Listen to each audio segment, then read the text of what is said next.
This is a Hot Pie Original.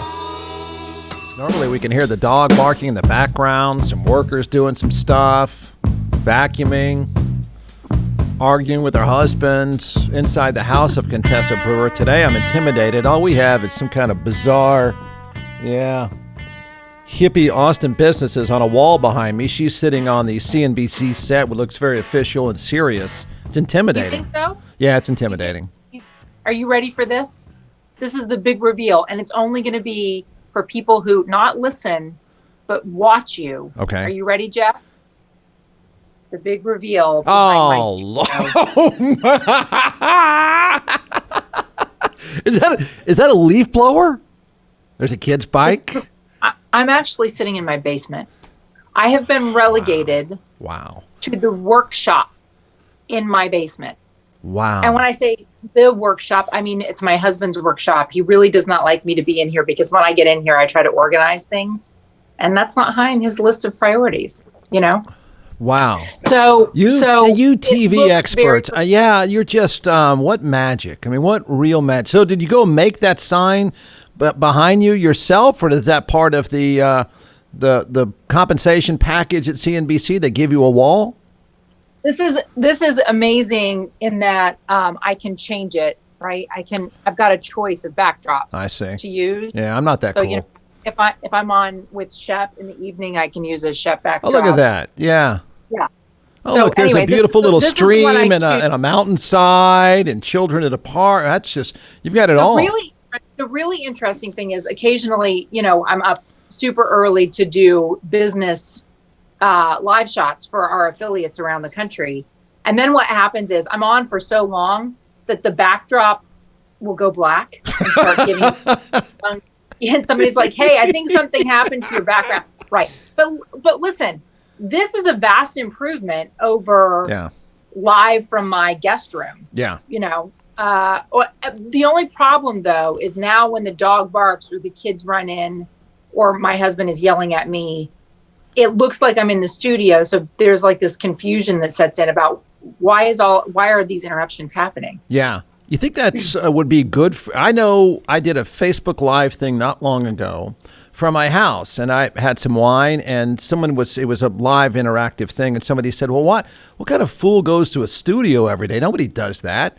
And about that time, one of my kids, fully naked, with a lightsaber and a stormtrooper mask on, just stood right in front of the camera. And I said, you want to know why? That's why right there. That's why. I literally just had this conversation with my 7-year-old 2 days ago. I'm sitting down here. I'm in front of the camera. I'm waiting to go on. And he comes down fully naked. Yeah. And I said, you're not allowed to come in here without clothes on because, you know, there's laws against it. I'm sending this out to who knows where the satellite feed is going. No, we can't. You must have at least underwear. Yeah. Yeah. Yeah, it was the, you know, it's how I see him every day, so I wasn't that moved by it. But I've got you're cool than me. I have an Oat Willie's, which is it's a head shop here in Austin. We buy bongs and stuff like that. That's how cool my backdrop is. Interesting. Yeah, thanks. Okay, so I read. Oh, this just doesn't add up. For the first time ever, the United States has 10 million job openings. Wait, what? 10 million job openings. And the vast majority of those are concentrated in restaurants and leisure. So there's, I think, 1.6 million openings that sector. Yeah. They are struggling so much to get people into work. And listen, I know we've talked about this. Is it the padded unemployment benefits? But in much of the country, that has already expired. Right. And the time is coming when that's going to expire for everybody. September, it all goes away. But it goes away at the end of the summer season when, for instance, theme parks in the Northeast, you have a very short window to make all your. Some of these theme parks are having to close down for several days midweek because they can't get enough staff to run the rides, to do food service, to empty the garbage cans. And I just took my kids to Legoland, New York. Just opened, brand new. It's open from 10 to 7. So it's got a very short day for a theme park where you're spending scads of money, right? Why is it open? It was clear to me that it was clean and new and desperately needs more staff than they have. And so when September comes around, the kids go back to school, their window of making money has all but expired. It's too late for them.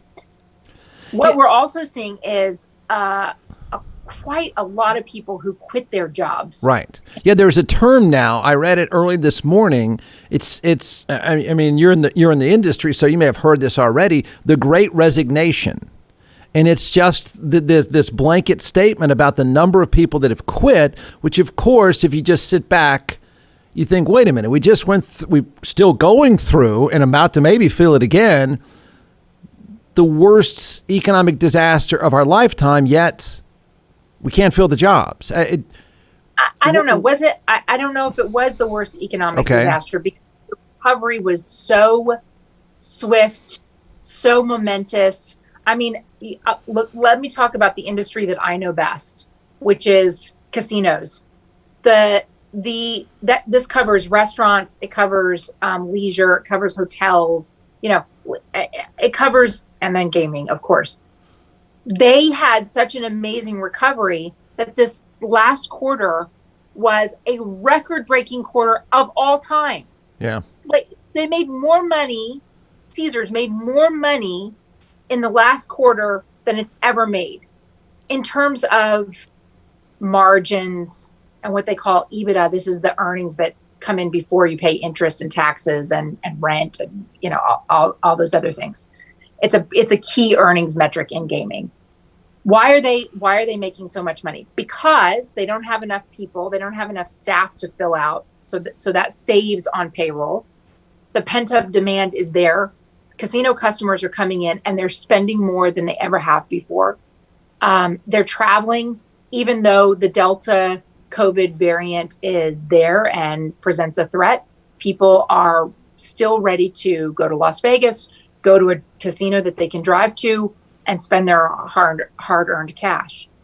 You cannot blame this all on a government program. But what we've heard, and this just happened yesterday, one of the regional Fed presidents said, it is time for the Fed to stop babying the economy, that basically the purchases of these bonds that they put in place for the pandemic is no longer important to job creation. And I'm thinking, yeah, no duh. If you have 10 million open jobs, what you don't need is to create more jobs. What you need is to fill those jobs. Yeah. How do we get those people working?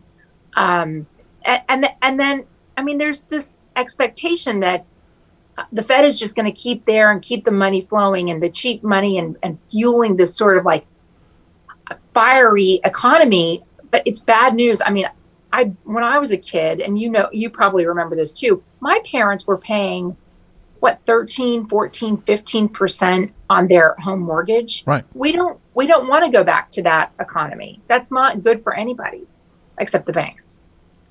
It's good for the banks.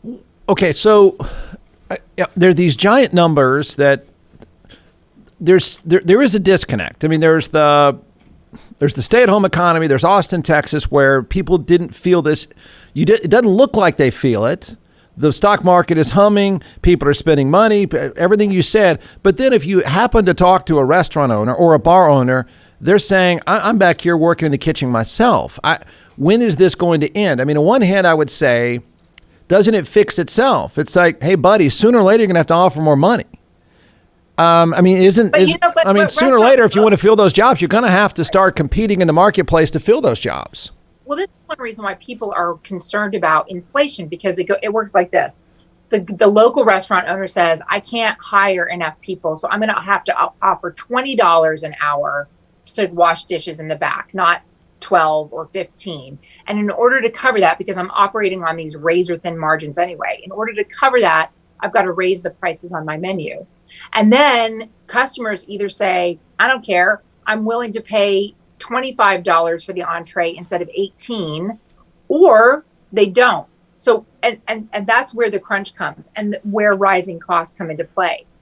In Las Vegas, if you have to raise your room rates to the point where you can afford to pay people $20 an hour, will you then see a dramatic drop off in visitation?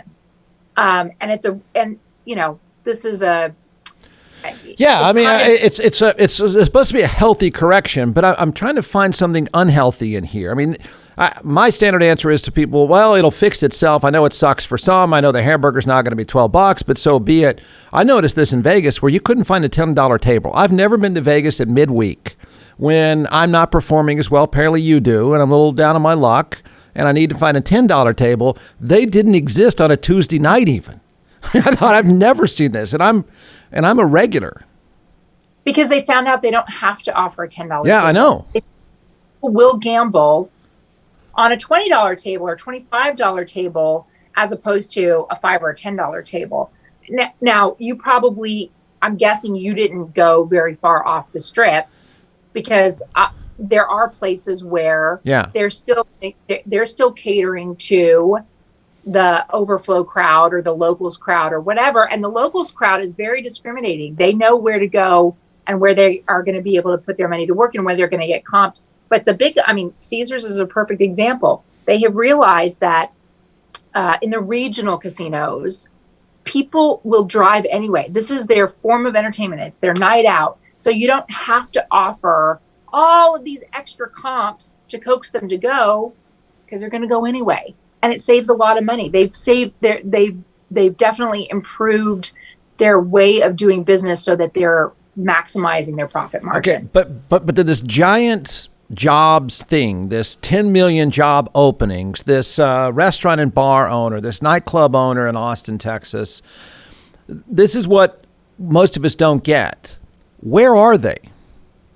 Like all these people have been absorbed somewhere, and my question would be, did they be? Because what is it? Amazon just passed 1 million employees. Walmart is at, I don't know, 1.5 million. So have these people, one, either just sitting in their underwear trading crypto, or they've been absorbed by only 2 companies, and all of a sudden the restaurant owner says, yeah, Contessa, you're right. I mean, I'm going to have to pay more, but you know what? They've all gone to work for 3 or 4 different companies, and that's it. Well, that is part of it. And again, only because I know it so well, I'm going to bring up Las Vegas again. Okay. I know there were casino workers who went to go work for Amazon during the pandemic. They got furloughed. They didn't know when their jobs were coming back. So they're like, well, fine, I'm going to go be a delivery driver for Amazon. And Amazon has benefits, and they offer a predictable salary or hourly wage, and you can make that work.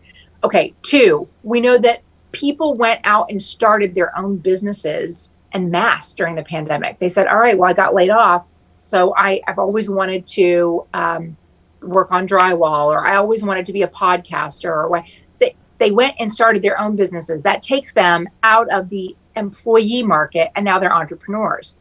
We know that people retired early. A lot of people who got furloughed or whatever, they took a buyout package, or they said, well, I'm 2 years from retirement. I can make my savings work. I'm done. I'm out.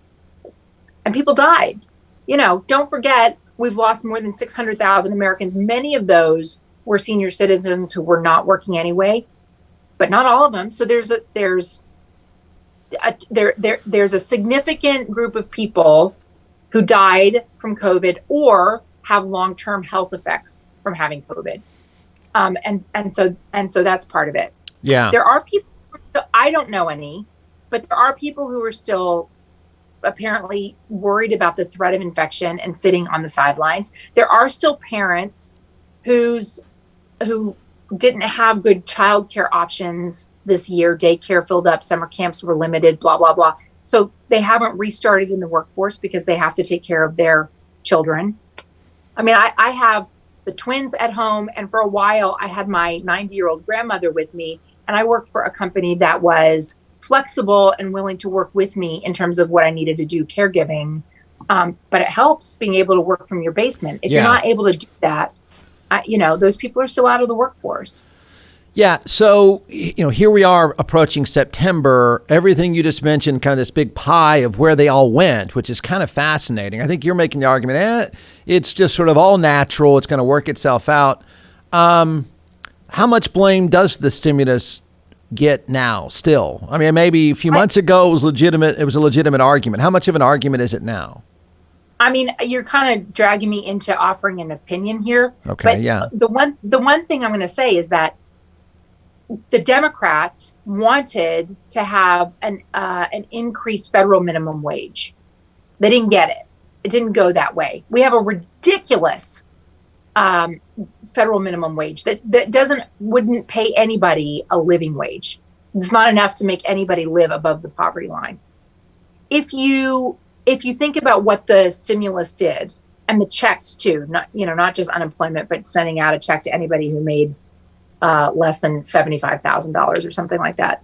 If you look at that, it in effect raised the minimum wage because it forces all these people to raise their offers if they want to get people in the door.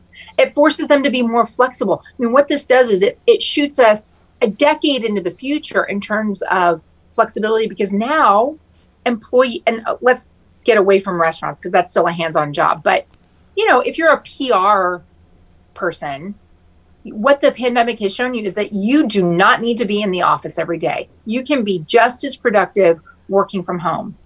And does anybody want to be back in the office 5 days a week, 7 a.m. to 6 p.m. so that your boss sees you at your desk? Yeah. Okay. To that point, what I don't get is, and this is a city of people that, anybody anywhere can just, those of us that still go to work, you can still notice it by traffic, right? I mean, it's kind of an anecdotal thing that works pretty well. So what does that look like in the near future? I mean, what does office space look like? Now you have, run down the list of major employers are saying, they were going to force you back, but now they've backed off again because people are legitimately concerned. And as you said, they're as productive as ever. So what's the point? How many empty buildings do we really have to have now? Yeah, there's been a lot of, the commercial real estate market is bracing for this. They want people back in these offices. They want them filled. It may be that that companies keep the same amount of office space, but have more room to spread out so that if you're not asking everybody to show up at the same time, instead of sitting shoulder to shoulder in a cubicle, maybe you'll have an office. It may be that some of the office buildings get repurposed into something else, museums or storage space or, an Amazon warehouse hub in an office building in Manhattan. I don't know. I know that part remains to be seen. What I do know is that publicly traded companies are constantly under pressure to improve their profit margin. That pressure never ends. If you go a year or two down the road and they're not able to improve their margins other ways, don't you think shareholders are going to look skeptically at the amount of money they spend on rent or mortgage or whatever and say, wait a minute, but we proved that your employees can be more productive from home than in the office space. What are we doing looking at this $3 million, $5, $10, $15 million on the balance sheet when it doesn't have to be there? It just seems like an obvious place in the future where companies can and will cut so that they can go back to their shareholders and say, look, we've improved our margins. Yeah, all that makes perfect sense. I've heard people argue that, well, it's not really an issue right now because these companies, this is a city, well, you're in your basement, but this is a city full of giant tech companies. But they expect me to go back into, it doesn't matter that this looks the same. My company has made it clear to us, their goal is to have us back together. Why? In person. Well, I just want to know why. What's the point?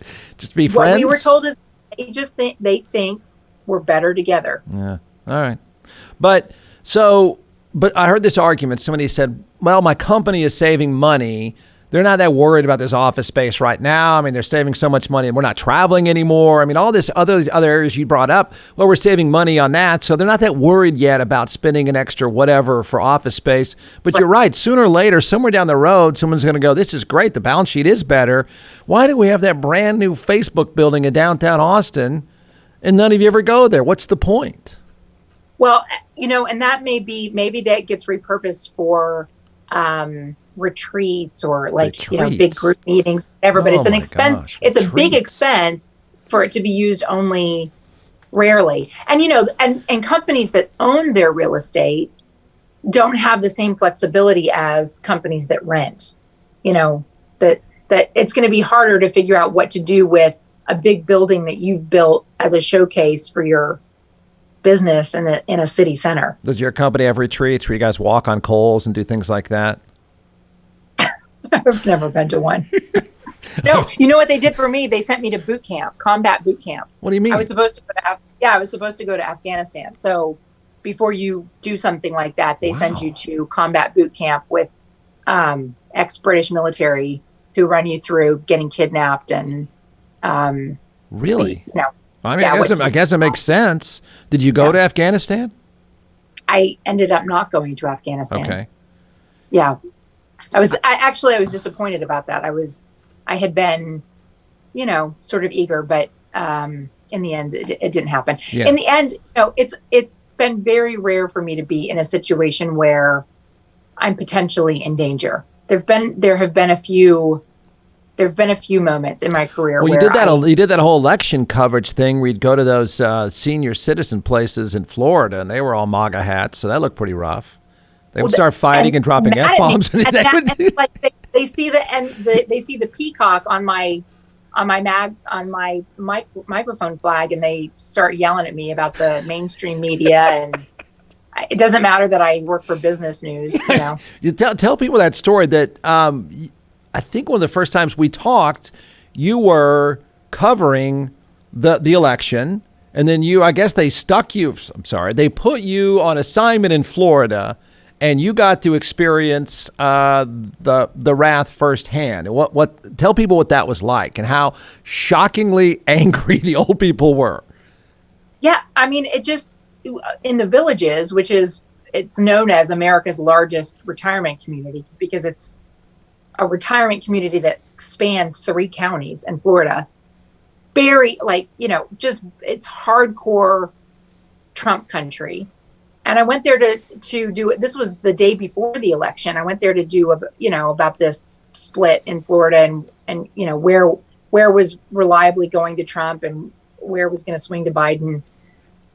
And I'm telling you, just walking along with my photographer, a big group of old guys sitting out on a patio. Nobody's wearing masks.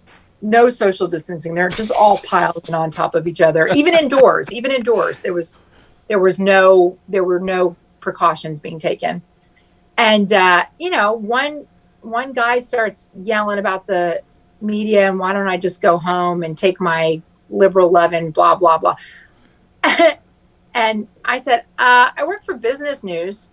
I don't care. You work for NBC. It's about, and they just kept going on and on. Another one of the guys at the table was like, come on, she's just doing her job. Give her a break. But people were furious. They don't even know me. They have no idea what I'm doing. I could have been a foreign correspondent. They don't know. And they're just mad, mad. I find that now that the election is over, a lot of that has subsided. I can walk through with my photographer in a crowded center and not get yelled at. I hope it stays that way because it's not pleasant. I mean, I want everyone to like me all of the time. Huh. Well, is that the place where they're having fights? Like the other side, the Biden side, or just, I just think people just want to fight with each other. I don't think they even know the politics or policies. No. Remember, they would drive the golf carts through and then the N-bombs and F-bombs are flowing and it's like all the old people start fighting. Yeah. It was a big clash. But, even around upstate New York, ahead of the election, you had on one side of the street, there's a Black Lives Matter demonstration. On the other side of the street, there's a MAGA demonstration. and they're shouting at each other across the intersection, and people are going by and beeping their horns, and you're like, well, I don't know which side you're beeping for. Who are you beeping? Which one? Football season is coming up, so that means a lot of ridiculous gambling. I couldn't even follow. He did a story the other day. I don't know who all's merging and not merging, and I mean, it was a good story. I'm just trying to figure out. I don't know. I don't do that whole. I don't play fantasy football. I think it's crack. I think it's ruining the world. I think it's ruining relationships. I think it's just it's ruining productivity. I can go on this rant about fantasy football. But so the gambling apps, I'm trying to figure out the distinction, because in the state of Texas, it's still the devil. It's still not allowed. It's not going to be allowed.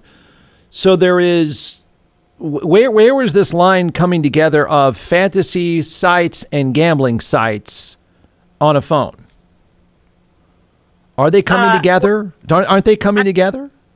Yeah, but FanDuel and DraftKings have had that from the beginning. Yeah. They're both fantasy. They came to this with a massive fantasy sports customer base, and then got gambling licenses. And so they've already had that in-house. But, like yesterday, the big news that DraftKings is going to buy Golden Nugget Online. This is Tillman Fertitta's online company. He spun off the digital part of it.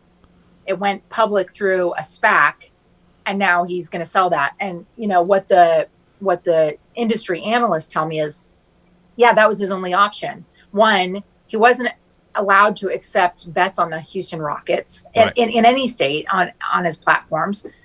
For a while, he hadn't been allowed to accept even NBA bets. It's a hardship, especially, if you own the Houston Rockets, you'd like to see people betting on the Houston Rockets. Right. At any rate, so Tillman's going to sell this, and he's going to own a stake in DraftKings, and he's got a commitment to hold on to those shares. Well, the leagues have, because the money is so big in pro sports, in particular the NFL, they don't have to worry about games getting fixed. So the league now clearly embraces gambling, loves gambling, and makes everything better. The state of Texas, though, a year or two ago, the Attorney General, which is a piece of work by himself, what a story he is, had said that tried to outlaw fantasy as well, saying it is a game of, it's a game of chance and not a game of skill, and using that distinction make the claim that these were basically gambling sites too. Which you're not even really gambling.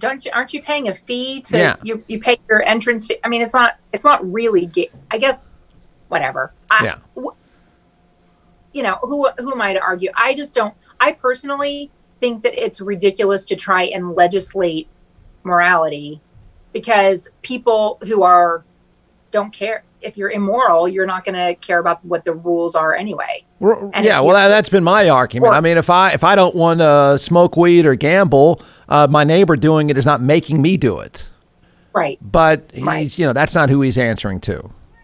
So it's what's so crazy to me though, in Texas, where you have your state leadership saying people ought to decide for themselves about wearing masks, but they shouldn't decide for themselves whether they can gamble or not, or smoke pot or whatever. Like, so where's the breakdown? Well, I brought up the freedom when it's convenient for you argument is exactly what is playing out here in Texas. In particular, it's the inability of a business to decide what they want to do. I think it is absurd that, and I know in New York now you have to show vaccine, whatever, to go into a business. But if it's my business and I want to run it that way, no vax, no shirt, no service. But the governor has made sure I can't have that freedom. So this issue of whose freedom is it really? Yeah, well, that issue of a business deciding, I have family members who are anti-maskers. And so I do wonder why they've never thrown a fit going into the grocery store about, having to wear shirt and shoes. Like, you're going to go in and take off your shirt and shoes because the grocery store says you have to have your shirt and shoes. whatever. It is maddening. On top of it, just everything is frustrating right now. Just before you came on, I was just talking about how the governor in Texas the squeeze is now being put on. His ranting about freedom has now put him in a weird spot because he doubled down with an executive order that the state could start fining people. Well, now guess what has happened? The Dallas Independent School District said, up yours, come do it. And I'll bet you money these bigger cities are going to start saying, what are you going to do, buddy? We're going to have our own rules because you've gotten away from local control. And now you've thrown this threat out there. And so I think they're going to call his bluff on it. He's in a weird spot. Both Florida and Texas governors are going to be in a weird spot. Speaking of being in a weird spot as the state executive, yes. I have to run because Governor Cuomo is apparently going to respond in some way, shape, or form to the news that came out. He's coming to your basement? That would be a surprise. Yeah, don't do that. No, don't have him over. Okay.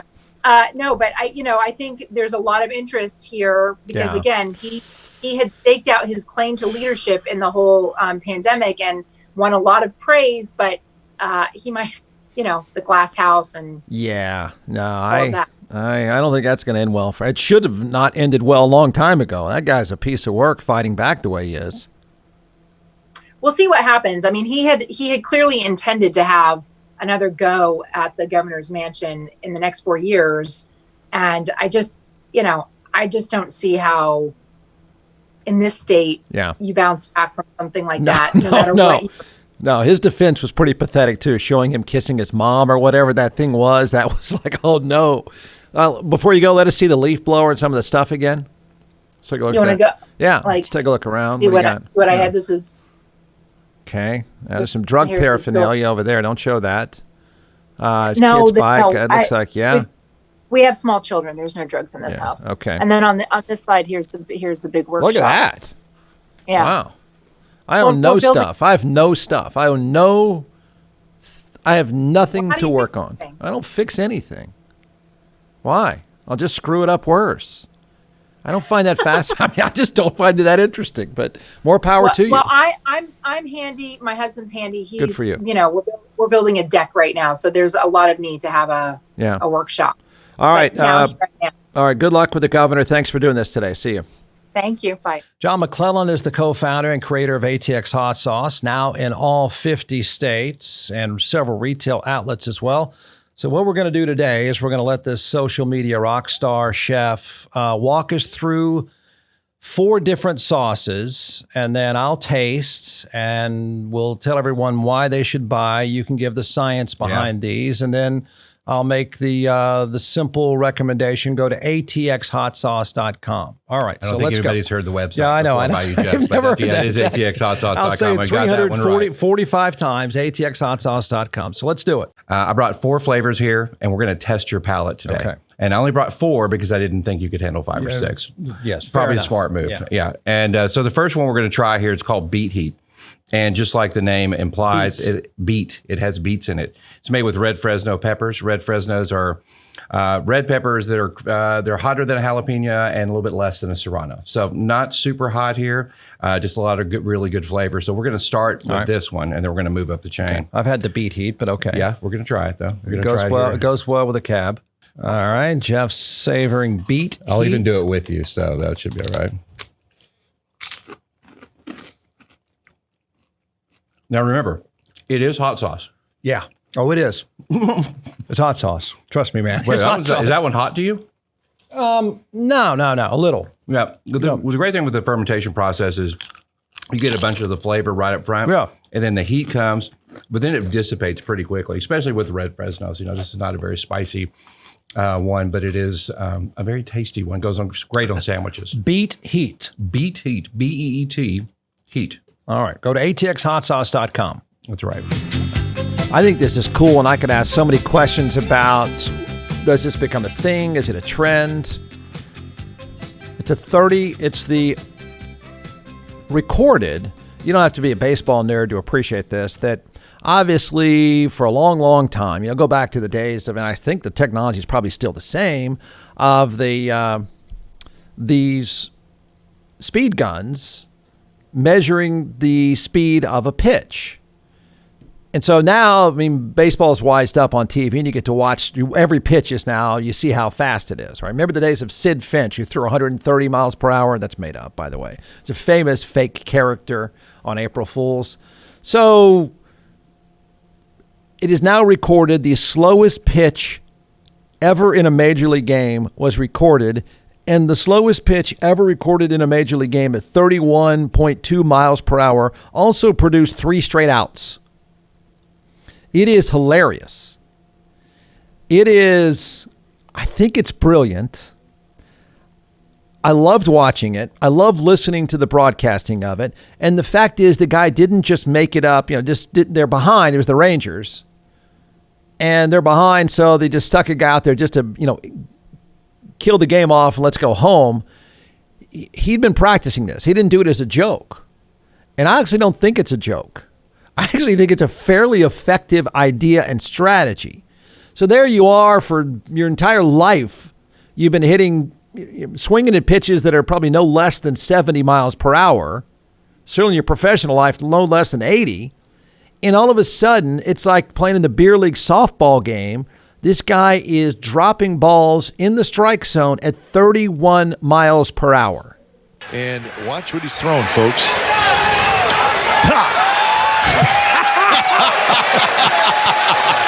Dallas pointed it out. This is what he was warming up with in the bullpen, and all of his pitches coming in right before the inning, that's what he was throwing. Holt knocks it down, picks it up, flips to first. That's out number 1. Listen, I'm sorry. If you're a hitter right now, you don't want to hit. You do not want to hit. I don't want to see my turn come up in the batting order. I love it.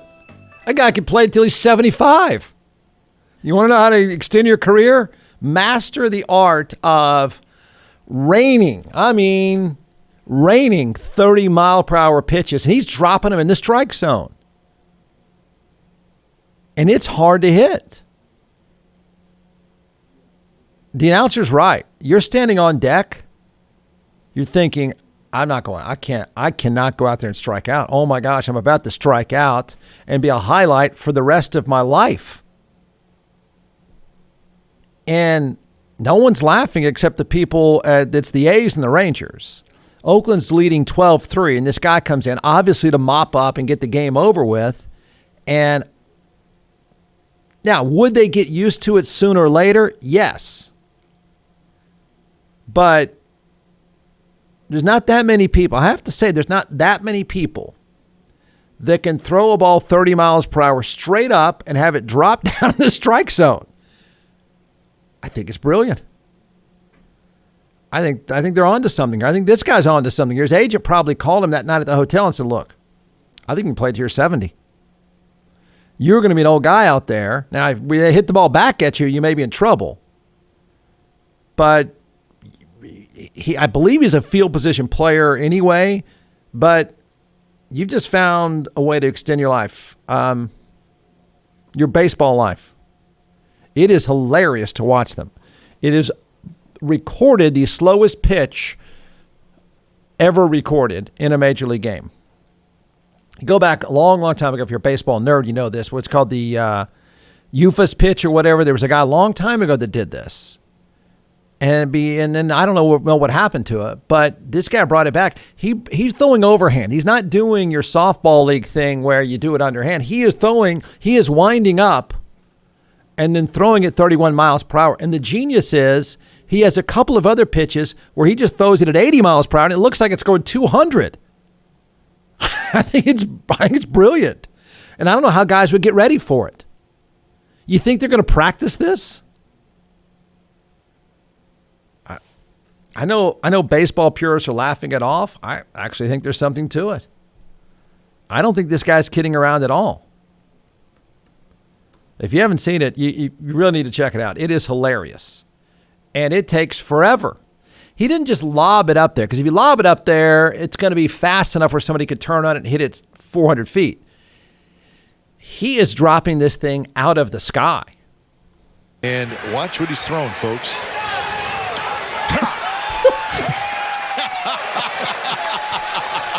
Dallas pointed it out. This is what he was warming up with in the bullpen, and all of his pitches coming in right before the inning, that's what he was throwing. Holt knocks it down, picks it up, flips to first. That's out number 1. Listen, I'm sorry. If you're a hitter right now, you don't want to hit. You do not want to hit. I don't want to see my turn come up in the batting order. Bottom of the 8th. How do you do? 1, 2, 3 outs. Out of the bullpen. Did his job. Bonus check. Wonder if he can get lower. I wonder if he can go slower than that. Is it possible? Is it possible to throw that pitch and he's slower than 30 miles per hour? I don't even know how it's 30 miles per hour, to be honest with you. Maybe it just has picked up so much momentum coming down. Because when you're hitting it because it's dropping on top of you. So it is much more difficult I think it's much more difficult than you get the meat of the bat on the ball because it's dropping down so far. And he doesn't just luckily get a strike or two. He's throwing strikes every 30 mile per hour pitch. From the Hot Pie Media Studios in Austin, Texas, it's the Jeff Ward Show. Listen at jeffwardshow.com.